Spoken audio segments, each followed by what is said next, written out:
जी बाबा जी, आप आए हैं कुंभ में हरिद्वार नगरी में।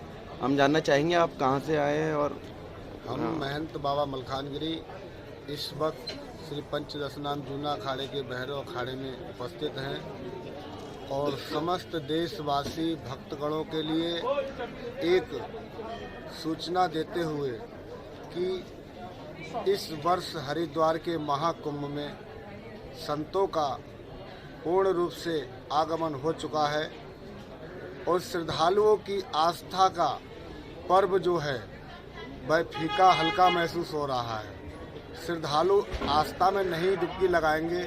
साधु संतों के विभिन्न प्रकार से आए हैं दर्शन करने के लिए, उनके दर्शन नहीं कर पाएंगे तो महाकुंभ का ये महत्व कुछ हल्का रहेगा। और माननीय मुख्यमंत्री जी उत्तराखंड श्री तीर्थ सिंह रावत जी को उत्तराखंड हरिद्वार की महाकुंभ के लिए विशेष तौर पर ये कमान सौंपी गई और इसीलिए सौंपी गई कि महाकुंभ जो एक 12 वर्ष के बाद आता है, संतों का एक भव्य मिलन होता है। ये संतों का क्या विश्व का सबसे बड़ा मेला होता है। यहाँ संतों का, श्रद्धालुओं का, देश विदेश पर्यटकों का एक बहुत बड़ा समागम होता है हरिद्वार में। यहाँ 12 वर्ष के बाद संतों का एक ऐसा पर्व है जिसे देखने के लिए आस्था की डुबकी भी लगाते हैं और संतों के विकराल भव्य सुंदर अति दुर्लभ दर्शन भी करते हैं। तो उस दर्शन से करने से सारे देश के श्रद्धालुओं की अंदर एक आस्था की जो अनुभूति होती है वह कुंभ में और महाकुंभ में, अर्धकुंभ में देखने के लिए मिलती है। जिस प्रकार से सन 2010 में हरिद्वार का भव्य विकराल महाकुंभ किया गया था श्री निशंक जी के तत्विधान में, वैसा महसूस नहीं हो रहा है। कोरोना काल है, ये सब जानते हैं, सारे देश के हर व्यक्ति को, सबको महसूस हो रहा है और उसकी गाइडलाइन है।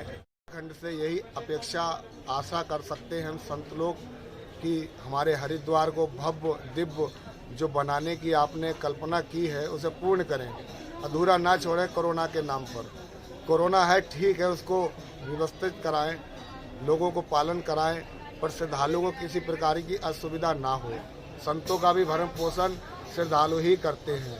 हमारे देश के कोने कोने के हरिद्वार में संत समागम कर चुके हैं, पर कोई होटल में रह रहा है, कोई कहीं रह रहा है, पर व्यवस्थित रूप से नहीं कर पाए हैं।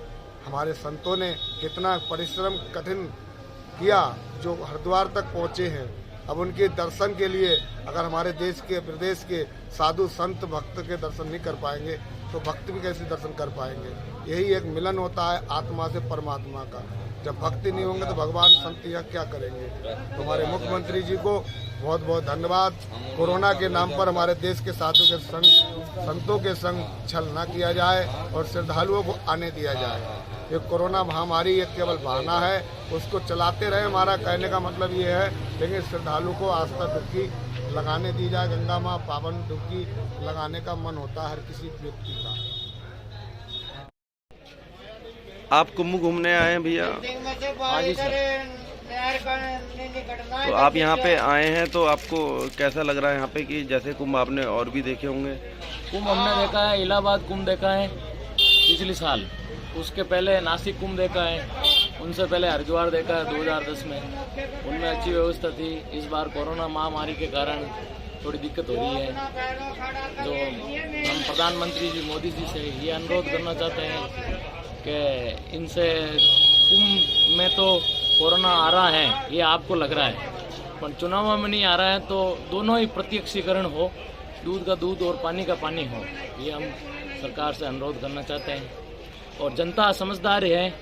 कोरोना आज तो आया नहीं है। कोरोना कोविड-19 जो जनता कर्फ्यू किया आपने 22 मार्च से लेकर अभी तक जनता एक साल में पूरी समझ चुकी है।